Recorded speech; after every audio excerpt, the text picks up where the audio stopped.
어느 지역에서 이 포스터가 하나 이렇게 담벼락에 붙어 있더라고요. 요즘은 도시에는 이렇게 포스터 붙여놓은 게 별로 없는데 시골이라 그런지 담벼락에 이렇게 그게 붙어 있는데 그걸 이렇게 보니까 너의 죄와 허물을 내가 다시는 기억하지 아니하리라 그러면서 히브리서 10장 말씀 이렇게 써놨더라고요.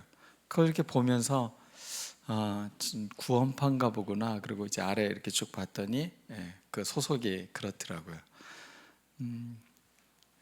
구원을 받았으면 우리가 죄 용서를 받고 하나님과의 관계가 회복이 되었으면 그 다음에 관계가 이제 계속 친밀함과 성숙의 과정, 또 하나님의 그 말씀이 우리의 삶에서 실천되어지는 이런 과정들이 필요한 건데 자꾸 그 원점으로 돌아가는 거죠. 구원받은 그때로. 그건 시작인데 자꾸 다시 시작으로 가는 거예요. 원점으로. 관계라는 것은 더 깊은 차원으로 들어가는 겁니다. 부부관계가 처음 데이트할 때 그때 관계로 계속 돌아가면 안 되는 것처럼 살아가면서 또 다른 사랑으로 더 깊은 사랑으로 발전되어지고 더 깊은 관계를 하는 것처럼 우리가 삶에서 그런 관계를 잘 해나갈 수 있는 그런 믿음이 되어야 되는 것이죠. 그래서 오늘 제목을 마음밭 말씀의 파종 그 이유라고 오늘 야고보서 말씀을 갖고 함께 은혜를 나누고자 합니다. 신약 성경의 잠언이라고 불리는 책이 바로 이 야고보서입니다. 구약에 잠언과 전도서가 있다면 신약 성경에는 야고보서가 있죠. 그래서 지혜라는 건 결국 무엇이냐? 알고 어떤 철학적인 어떤 이데아를 이성적인 어떤 사유를 의미하는 게 아니라 그것이 우리의 삶에서 어떻게 적용되어지고 얼마나 아름다운 열매를 맺고 있는가, 이게 바로 진정한 지혜이기 때문에 그렇습니다. 잠언서에서도 많이 나오는 말이 뭐냐면 아들아, 딸아, 내 사랑하는 아들아, 내 아들아, 이런 표현들이 굉장히 많이 나와요. 아들아만 있으니까 자매님들이 읽으면 우리는 무시되는 건가 이런 생각을 하면 안 되는 것이죠. 성경에 기록된 당시에 시대적 한계가 있어요. 언어 자체가 성차별적 언어가 있는 거잖아요. 남성과 여성 이렇게 구분되어져서 그렇게 표현되어졌던 때가 있었는데 지금은 그래서 이런 걸 포괄하는 언어를 쓰잖아요. 그래서 자녀들아 라고 이렇게 번역하는 게 더 이제 합당하고, 아니면 아들아, 딸들아 이렇게 표현하는 게 좋은 번역인 거죠. 자, 우리에게 하나님께서 들려주신 이 아들아, 딸아라고 부르는 것은 결국 이 잠언서의 말씀을 우리에게 지금 무엇으로 들려주고 있냐면 사랑하는 자녀들에게 주는 꼭 너의 인생에 이렇게 살아야 된다. 그럼 네가 후회가 없을 거다. 그리고 이게 정말로 인간답게 사는 길이다 라고 알려주는 거죠. 이건 정말로 사랑을 해서 남겨주는 귀한 말씀들인 거죠. 오늘 야고보서가 바로 이런 겁니다. 여러분들이 자녀를 교육할 때도 이 기반 위에 있어야 돼요. 내 사랑하는 아들아, 내 사랑하는 딸아, 잘 들어봐. 이렇게 살면 네 인생에 후회가 없어. 이렇게 살아가는 게 지혜야. 이렇게 살아야 돼. 이런 걸 알려주는 거죠. 근데 잔소리로 가르치면 아이들은 어떻습니까? 우리 엄마 또 잔소리야 뭐 이러면서 아이들이 도망치죠. 그래서 정말로 사랑하는 마음으로 자녀들에게 남겨주는 거, 그게 오늘 야고보서가 우리에게 주는 방법이면서 우리에게 이 지혜로운 편지를 우리에게 전해주고 있는 것입니다. 신앙교육의 핵심적인 장소는 가정입니다. 그리고 교회입니다. 근데 가끔은 신앙은 교회에서, 삶은 가정에서 이렇게 사시는 분들이 있어요. 근데 가정은 교회 같아야 됩니다. 그리고 교회는 가정과 같아야 돼요. 그런 것들이 서로 잘 유기적으로 움직여져야 돼요. 그래서 가정 안에서 신앙교육이 안 되면 사실은 교회 와서 신앙교육을 한다는 게 공간에 갇힌 신앙이 되는 거죠. 삶의 모든 영역에서 그게 적용되지 않는 거예요. 우리의 삶이 그냥 내가 알고 있어, 내가 배웠어, 나도 그거 알고 있어 라고 만족하는 것이 아니라 그것이 정말로 내 몸에 배이고 그것이 자라고 성장해서 그 말씀으로 내가 성숙한 신앙의 인격으로 자라가는 우리들 모두가 되었으면 좋겠습니다. 가끔 제가 착각을 할 때가 있습니다. 내가 방법을 알고 있고 지식을 알고 있으니까 그게 내가 잘하고 있는 거라고 생각할 때가 있어요. 근데 막상 행동으로 옮기면 잘 안 될 때가 많이 있죠. 그런 게 이제 운동 같은 게 그런 것 같아요. 동영상도 보고 코치가 가르쳐준 대로 한번 해봅니다. 그러면 이 방법으로 하면 되겠구나 라고 생각하는데 막상 시합을 가서 하려고 하면 안 됩니다. 왜 안 되는 거예요? 몸에 아직 익숙해지지 않은 거예요. 그러니까 내 몸에서 그게 나오지 않는 것이죠. 오늘 말씀을 그래서 제가 한번 그림으로 한번 그려봤습니다. 이게 문자의 언어를 그림으로 그려보는 거. 우리가 보통 시를 들을 때 그렇잖아요. 시를 읽으면 그냥 문자로 읽는 게 아니라 그림을 그려보잖아요. 그리고서 그 그림이 그려질 때 이 함축된 이 시의 언어가 우리에게 굉장히 큰 감동을 주거든요. 그것처럼 오늘 말씀을 한번 제가 그림을 한번 그려봤어요. 근데 이 그림을 그린 걸 그림으로 보여줘야 되는데 또 말로 설명합니다. 아무튼 여러분들의 상상력이 굉장히 뛰어난 능력이 있으니까 한번 여러분들 나름대로 한번 그림을 그려보시길 바라겠습니다. 아주 좋은 밭에 하나님의 말씀이 이렇게 뿌려지고 있습니다. 그리고 맨 처음 닿는 곳이 어딘가 봤더니 귀 모양을 하고 있습니다. 우리도 제일 먼저 듣는 게 귀잖아요. 그리고 그 귀를 통해서 뿌려진 씨앗이 하나씩 하나씩 내려오더니 마음속에 깊이 잘 자리를 잡아갑니다. 그리고 그 마음속에 잘 자리 잡은 이 씨앗이 자라기 시작을 합니다. 싹이 나고 줄기가 힘을 얻어가고 제법 튼튼하게 자립하고 나무처럼 그렇게 몇 년이 지나고 나니 그곳에 꽃이 피고 그곳에 열매가 맺히기 시작을 합니다.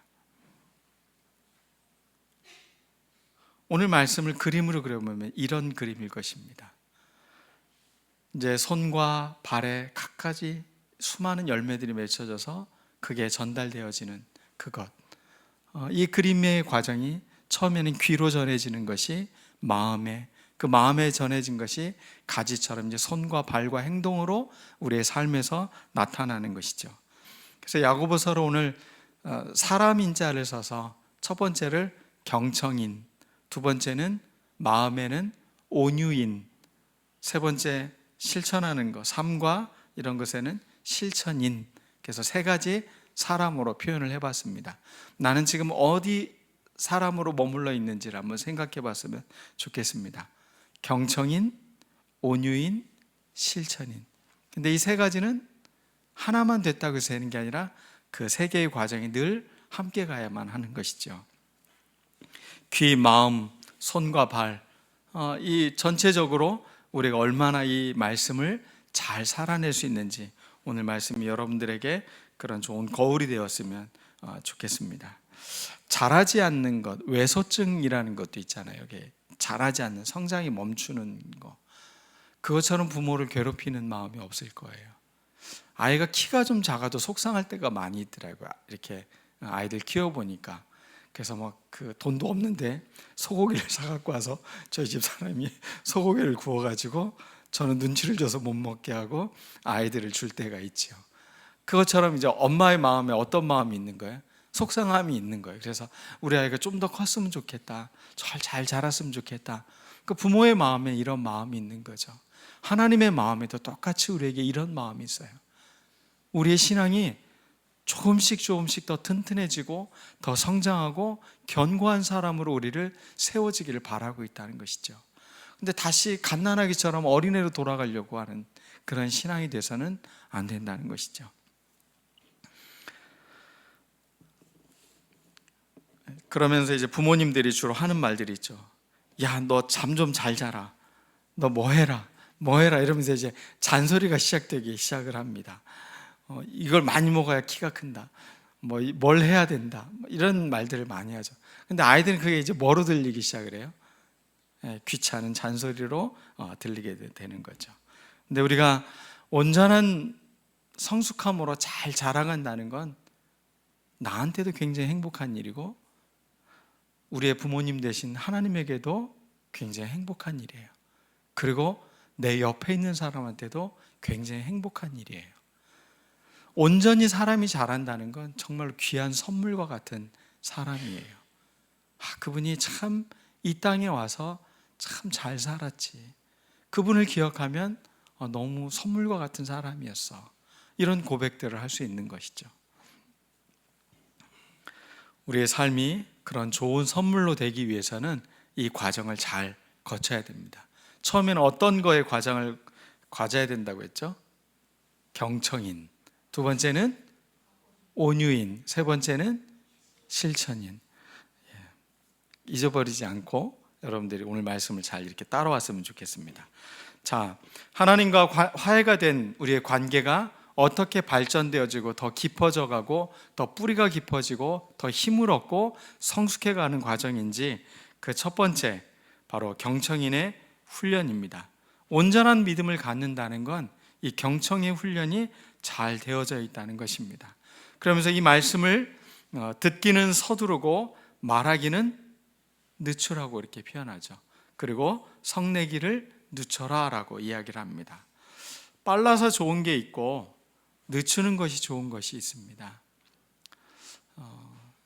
한국에서 좋은 거는 택배가 참 빨라서 좋지요. 어젯밤에 신청했는데 오늘 아침에 집 문 앞에 와 있더라고요. 근데 저에게는 좋겠지만 그것을 운반하고 그런 일들을 하는 분들에게는 굉장한 스트레스가 될 수 있는 거겠죠. 시간 내에 이걸 갖다 전달해야만 하는 거기 때문에 우리가 듣기는 서두르고 말하기는 늦추라는 표현, 일상의 대화 속에서 우리 삶 속에서도 말을 많이 하려고 하잖아요.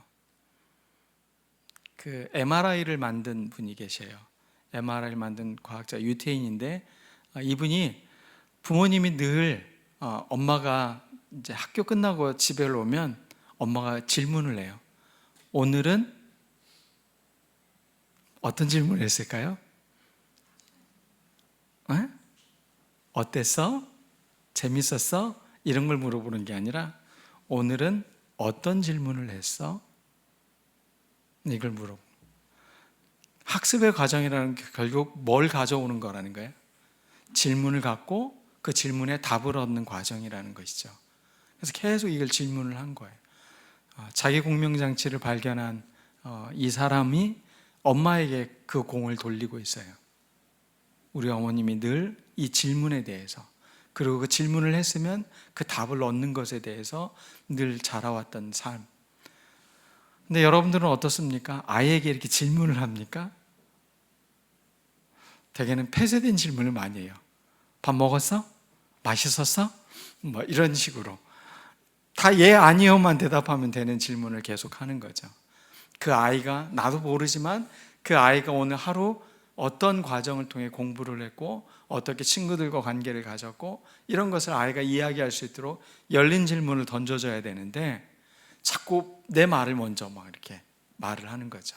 그래서 아이들이 말을 하고 들어줄 수 있는 그런 것들이 우리에게 필요한 것처럼, 그리고 오자마자 이제 빨리 손 씻어 뭐 이러면서 이제 이런 거부터 먼저 지적을 하면 아이하고 관계가 점점 이제 불편한 관계로만 자꾸 이야기가 되는 거죠.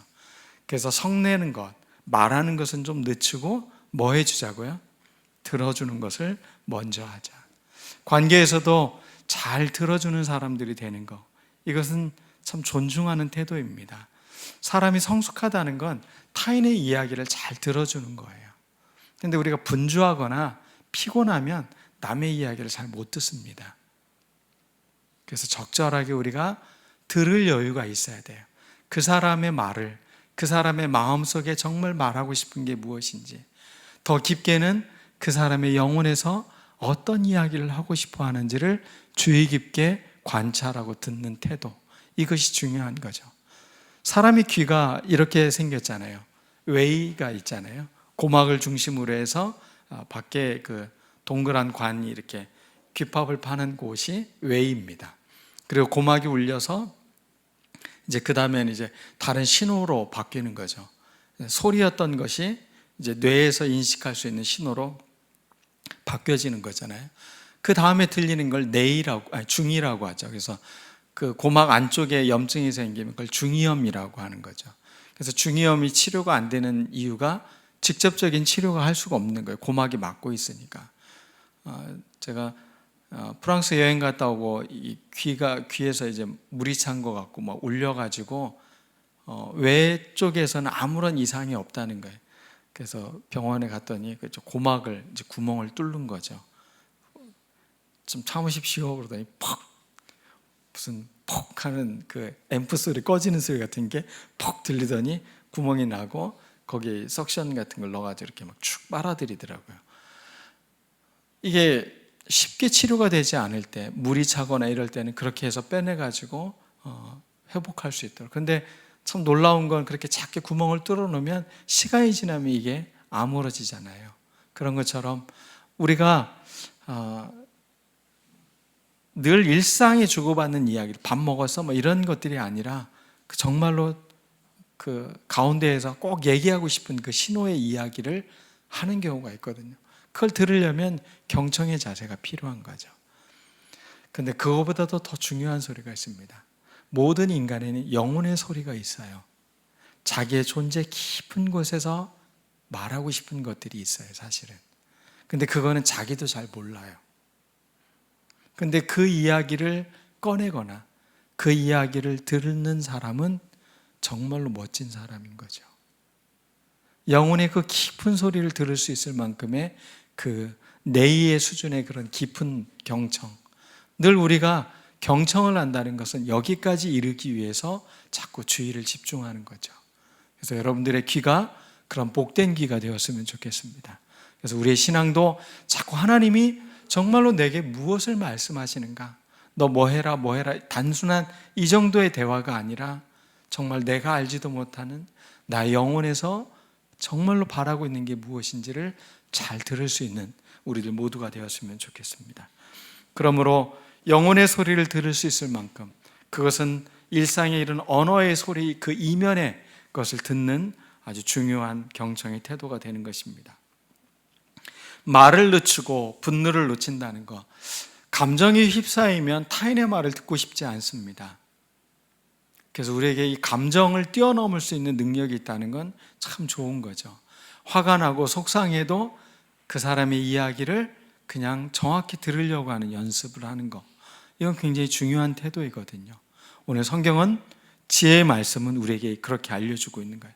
말을 늦추고, 화가 나면 말을 먼저 하게 되잖아요. 근데 말을 늦추고 분노를 늦추고 먼저 듣는 태도를 가지라는 것이죠. 세계적인 운동선수들 보면 정교한 조절력이 승부를 결정지어요. 어찌 보면 그 메이저 대회에 나가는 사람들은 다 실력이 정말 얼마 차이 나지 않는 것 같아요. 정말 대단한 사람들이에요. 근데 그 순간의 집중력과 그 순간의 그 조절력이 흐트러짐이 없는 사람이 결국은 승리하게 되죠. 그리고 두 번째는 멘탈이 무너지지 않는 사람이에요. 그 긴장감, 압박감, 내가 메달을 따야 하는데 라는 어떤 이런 위급한 상황에서도 자기의 마음을 흔들리지 않고 잘 견지하는 사람이 결국은 승리를 하게 되는 것이죠. 운동에서도 이렇게 정교한 조절력, 자기를 조절하는 힘이 결국은 승리를 가져오는 것처럼 우리의 영적인 삶에서도 이러한 능력이 필요한 것입니다. 세심한 조절 능력이 우리에게 필요한 겁니다. 야고보서에서 이렇게 듣기 위해서 필요한 단어를 인내라고 표현하고 있습니다. 인내. 이 인내라는 단어가 헬라어 단어를 이렇게 찾아봤더니 두 개의 단어의 합성어더라고요. 휘포라는 단어와 모네라는 단어가 이렇게 합해진. 그래서 모네라는 게 메노라는 단어 동사인데, 메노는 이제 어디에 거한다, 함께한다 이런 뜻이거든요. 그러면 어디 아래에서 계속 거한다는 거예요. 뭔가 압력이 오고 뭔가 불편함이 있고 하중이 있고 견디기 어려운 것이 있음에도 불구하고 그걸 뭐 한다고요? 계속 살아가는 힘이 있는 거. 견뎌내는 힘이 있는 거, 이게 바로 인내라는 뜻인 거죠. 그러니까 헬라인들이 갖고 있는 인내라는 게 무엇이라고요? 압력이 와도 그것을 견뎌내고 삶을 살아내는 힘, 이것을 인내라고 말하는 것이죠. 여러분 어떻습니까? 어떤 압박감과 짐, 어떤 분노 감정에 휩싸여도 그것을 잘 눌러놓고 참고 견디며 살아가는 이 인내의 힘을 여러분들이 갖고 있습니까? 이 인내를 온전히 이루면 우리가 우리의 경건이 아름다운 경건이 되는 것입니다. 그런데 1장 26절 말씀 보면 이렇게 기록되어져 있죠. 자기 혀를 재갈 물리지 아니하고 자기 마음을 속이면 이 사람의 경건은 헛것이다 라는 표현을 쓰고 있어요. 헛것이라는 말이 영어 성경에는 nothing이라고 되어 있어요. 아무것도 아니라는 거예요. 빈 거라는 거예요. 거기에 아무것도 들어있지 않다는 거예요. 우리가 남의 말을 듣고 하나님께 귀를 기울이고 영혼의 소리에 자꾸 귀를 기울이고 참고 견디며 믿음의 생활을 하고 있는 것. 오늘 팔복 말씀으로 예배 처음 시작을 했습니다. 그런데 우리가 생각하는 복이 아니에요. 우리가 생각하는 복은 돈도 많고 편안하고 고통도 없고 이도 튼튼하고 뭐 이런 거잖아요. 그거하고는 전혀 상관없는 고통이고 어찌 보면 박해를 받고 그런 어려움 상황 속에서도 하나님이 주시는 힘으로 그 마음이 흔들리지 않는 그 복을 갖고 있는 사람들을 예수님은 팔복으로 우리에게 알려주고 있는 것이죠. 신앙은 말을 조절하는 것부터 시작이 되는 거예요. 내가 하고 싶은 말이라고 다 해서는 안 된다는 거예요. 신앙의 사람들은 나의 말을 뭐 할 수 있어야 된다고요? 조절할 수 있어야 돼요. 내 감정을 잘 조절할 수 있어야 돼요. 그게 신앙의 아름다운 열매를 맺어가는 첩경이기 때문에 그렇습니다. 그러기 위해 경청인의 삶을 우리가 살아가야 된다는 겁니다. 자, 두 번째는 온유인의 훈련입니다. 귀로 들은 말씀이 이제 어디로 들어간다고요? 마음으로 전해지려면 이 마음의 태도가 어떠해야 되냐? 온유해야 된다라는 말을 쓰고 있습니다. 이 프라우스라는 단어인데 그 헬라어로는 이 단어가 그 사용되는 용례를 보면 야생마를 길들일 때 사용되는 단어였어요. 그러니까 마부들이 야생마를 처음에 타질 못해요. 마치 야생마를 처음에 타게 되면 어떻게 되는 거죠? 로데오 경기를 하는 것처럼 사람이 막 다치게 되는 거죠. 힘들어지는 거예요. 그래서 이 말을 훈련시키기 위해서 하는 방법이 있습니다. 이제 고대 사회에서 이런 방법으로 훈련을 했나 봐요. 그 야생마에게 끈을 묶어가지고 이 나귀에게 같이 묶어줍니다. 그럼 이 야생마가 그 막 넘치는 힘으로 이 나귀를 막 이리저리 막 하루 종일 막 끌고 다닙니다. 그런데 신기한 건 저녁이 돼서 돌아올 때 보면 누가 끌고 옵니까? 나귀가 이 야생마를 끌고 옵니다. 얘는 이제 다 지친 거예요. 하루 종일 이 나귀를 끌고 다녔으니까 그 끌고 갔던 힘이 이제 다 눌려지고 자기를 묶고 있는 끈에 대해서 이제 익숙해져 간 거죠. 그리고 자기를 끌고 가는 나귀에게 이끌려서 집을 들어가는 거죠. 우리 안으로 들어가는 거예요. 이때 쓰이는 단어가 뭐라고요? 그게 온유라는 단어입니다. 온유란 단어는 그냥 마음이 따뜻한 사람만이 이야기가 하는 게 아니에요. 여기는 힘도 있고 야생마 같은 야생성도 있고 그런 게 있지만 이런 것들이 잘 조절되어져서 이것이 어떻게 된다는 거예요? 잘 삶에서 활용되어질 수 있도록 만드는 게 온유함이라는 거죠. 다이아몬드는 원석보다 원석을 가공해서 얻어지는 게 훨씬 가치가 높은 거죠. 원석 자체도 굉장히 귀하겠지만 그 원석을 가공을 하는 그 기술이 훨씬 더 놀라운 기술인 거죠. 그래서 그렇게 가공한 다이아몬드는 엄청난 고가의 가치가 있는 겁니다. 금도 사실은 이게 원석으로 봤을 때는 우리는 돌같이 보여요. 그냥 반짝이는 돌처럼 보이지만 그것을 또 녹이고 정련을 해서 순수한 금으로 만들면 그것의 가치는 정말 올라가게 되는 것이죠. 우리의 삶에도 사실 이런 삶 속에서 얻어지는 불순물들이 사실 굉장히 많이 있어요. 이런 것들을 잘 제거하고 잘 정련하면 그것은 우리의 삶을 진짜 아름다운 삶으로, 귀한 삶으로 우리를 만들어가고 있는 것입니다. 오늘 말씀에 이 온유함의 사람이 되는 것, 온유인이 된다는 것은 바로 우리의 삶의 불순물들을 제거하는 겁니다. 그러기 위해서는 나의 야생성을 뭐 해야 돼요? 잘 내려놓을 수 있어야 됩니다. 내 힘을 조절할 수 있어야 돼요. 내 욕망을 제어할 수 있어야 돼요. 이런 힘이 있을 때 우리는 온유한 사람이 되는 것입니다. 온유한 사람은 복이 있나니 그들이 땅을 기업으로 받을 것이다. 온유한 사람이 갖고 있는 건 이 땅에 복을 얻게 된다는 겁니다. 결국은 이 세상의 많은 소산물들이 그의 삶에 채워진다라는 것이죠. 오늘 우리가 씨 뿌리는 이야기를 했는데 우리 마음밭에 이 온유함으로 잘 키워지면 이 땅이 우리에게 큰 유산을 남겨주는 것이 된다는 이야기입니다. 마지막 세 번째입니다. 실천인의 훈련이 우리에게 필요합니다. 첫 번째는 뭐라고 했죠? 경청인. 두 번째는 온유인. 이제 손과 발은 뭐 해야 된다고요? 자꾸 실천을 해야 돼요. 서비스 해야 돼요. 호문클루스라고 인간의 어떤 욕망을 갖고 사람을 소형 인간을 만들면 가장 큰 것이 손이라고 하죠. 그만큼 이 손이라는 건 인간에게 있어서 가장 활동력도 많고 욕구가 많고 뭔가를 하고 싶어하는 게 손과 발입니다. 그럼 우리의 손과 발을 뭐 해야 돼요? 자꾸 우리의 삶에서 적극적으로 실천하는 사람들이 되어야 되는 거죠. 25절 말씀을 한번 보겠습니다. 자유롭게 하는 온전한 율법을 들여다보고 있는 자는 듣고 잊어버리는 자가 아니요 실천하는 자니 이 사람은 행하는 일에 복을 받으리라. 진짜 복은 뭐라고요?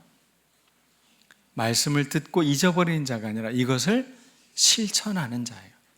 움직이는 거예요. 말씀을 들었으면 이 말씀을 살아내는 힘이 있는 사람, 그런 사람이 진짜 복받은 사람이라는 거예요. 열매가 얻어지는 겁니다. 신앙이 성숙한 사람이 되는 것입니다. 예수님이 들려주신 마음밭의 비유도 보면 이 씨 뿌리는 비유라고 보통 말하는 이 마음밭의 비유죠. 씨가 뿌려졌는데 그 씨가 잘 자라는 옥토 같은 밭도 있지만 가시밭이 있어서 그것이 자라지 못하도록 방해를 하고 메마른 자갈밭 같은 것도 있고 처음에는 자라는 듯 하지만 대부분은 다 빼앗겨 버리는 거죠. 길가에 심겨진 건 아예 마음속으로 들어가지도 못하고 어떻게 됩니까? 새들이 와서 그것을 빼앗아 가는 것이죠. 하나님의 말씀을 들었는데 자꾸 우리가 잊어버리는 것은 이 길짝밭과 같은 마음이 되는 거예요. 그러면 들었는데 은혜가 됐는데 다 잊어버려요. 그러면 내 마음에 그것이 자리를 잡을 수 있는 시간이 없게 되는 것이죠. 그런데 세상이 또 염려와 걱정과 재리의 유혹이 있어서 그것을 또 성장하지 못하게 되는 게 있대. 이것은 마음의 문제를 이야기하고 있는 거죠. 마음속에서 자라야 되는데 여기에 자꾸 가시덤불처럼 걱정과 염려와 이런 것들이 우리를 가로막고 있는 거예요. 온전한 성장을 막는 것이죠. 그럼 우리에게는 온전한 밭처럼 그렇게 온유함으로 우리가 잘 삶에서 실천하는 겁니다. 그럴 때 우리에게는 아름다운 열매가 맺혀지고 귀한 하나님께 결실을 거둬드리는 믿음의 사람들이 되는 것입니다. 참된 경건에 대해서 그러면 우리가 어떻게 실천해야 되는지, 어떻게 경건한 믿음의 삶인지를 27절 말씀에 기록되어져 있습니다. 한번 같이 읽어보겠습니다. 시작. 하나님 아버지 앞에서 정결하고 더러움이 없는 경건은 곧 고아와 과부를 그 환난 중에 돌보고 또 자기를 지켜 새 속에 물들지 아니하는 그것이니라. 아멘. 먼저 전제 조건을 앞에서 이야기하고 있습니다. 하나님 아버지 앞에서입니다. 늘 하나님 앞에서 행동한다는 거 이미 신앙이 어떤 거예요? 경건한 신앙을 갖고 있는 거예요. 나는 늘 하나님 앞에서, 그리고 정결하게, 세 번째는 더러움 없이. 참된 경건은 이 세 가지의 전제 조건이 있는 거예요. 하나님 앞에서 정결하고 더러움이 없는 것, 한마디로 오염되지 않은 거라는 거죠. 이런 사람들이 하는 구체적 행동은 고아와 과부를 그 환난 중에서 돌보는 겁니다. 여러분, 환난, 재난 이런 게 닥치면 어떻죠? 모든 사람들이 사실은 힘들어요. 그런데 특히 어떤 사람들이 더 힘듭니까? 이렇게 고아와 과부처럼 사회적인 약자들에게는 그 하중이 훨씬 더 무겁게 다가오는 겁니다. 사실은 부유한 사람들은 재난이 와도 크게 어렵지 않아요. 아니, 어떻게 보면 그런 재난의 순간에 부자들은 더 부자가 되더라고요. 몇 배의 부자가 된대요. 그럴 때마다 그 많은 돈으로, 많은 힘으로. 그런데 고아와 과부, 그 가난한 사람, 사회적인 약자들은 그런 어려운 시기가 되면 더 살기가 어려워진다는 거죠. 그런데 진짜 경건한 신앙은 그런 어려울 때 내가 돈 더 2배로 얻을 수 있으니까 여기에 투자해야지, 그러면서 투자를 하는 사람이 아니라는 거예요. 이 과부와 고아, 이 사람들을 돌보는 마음이 있다는 거예요. 경건하다는 게 무엇인가? 사람의 귀함을 아는 사람. 어렵고 힘들고 삶이 무겁다고 여겨지는 그 사람에게 가서 그 짐을 가볍게 해주는 사람. 그 역할이 경건한 사람이라는 거예요. 경건이라는 것은 교회에서 손을 들고 거룩하게 기도하는 모습이 경건이 아니라는 거예요. 경건은 우리의 삶에 약자들을 향해 내가 어떠한 행동을 취하고 있느냐에 따라서 나의 경건이 텅 빈 낫생이 될 수도 있고, 그것이 알곡처럼 잘 열매 맺는 그것이 될 수도 있다는 것입니다. 세속으로부터, 또 세상적인 가치로부터, 잘못된 삶의 방식으로부터, 이기심과 탐욕으로부터 우리가 이웃을 나하고 굳이 관계가 없는 사람이라고 말할 수 있어요. 그러나 아파하고 힘들어하는 사람들을 함께 아파하는 이 큰 마음을 우리가 놓치지 않았으면 좋겠습니다. 이럴 때 성경은 우리에게 그게 온전하고 구비하여라는 표현을 쓰고 있어요. 완전하고 원만한 사람이라는 표현이죠. 우리의 신앙이 때로는 너무 성장을 하지 않고 자꾸 그냥 이 밭에 씨앗을 뿌려놓은 그대로 있는 경우가 있어요. 파종을 했으면 그 이후에는 우리는 반드시 성장의 과정이 필요합니다. 오늘 말씀을 듣고 여러분들 마음에 이런 마음들이 충만해지기를 원합니다. 그래서 하나님과 더불어 나의 마음밭에, 또 나의 귀에, 나의 손과 발에 그것이 성장하고 자라서 열매로 들여지고 열매를 거두는 이 가을에 우리가 마음껏 기쁨을 누리는 것처럼 그런 만족감이 우리에게 넘쳤으면 좋겠습니다. 여러분의 신앙은 잘 익어가고 있습니까? 네. 오늘 말씀이 여러분에게 그 질문을, 또 그 답을 할 수 있는 우리들 모두가 되기를 원합니다. 오늘 말씀을 기억하면서 우리 다 같이 기도하겠습니다.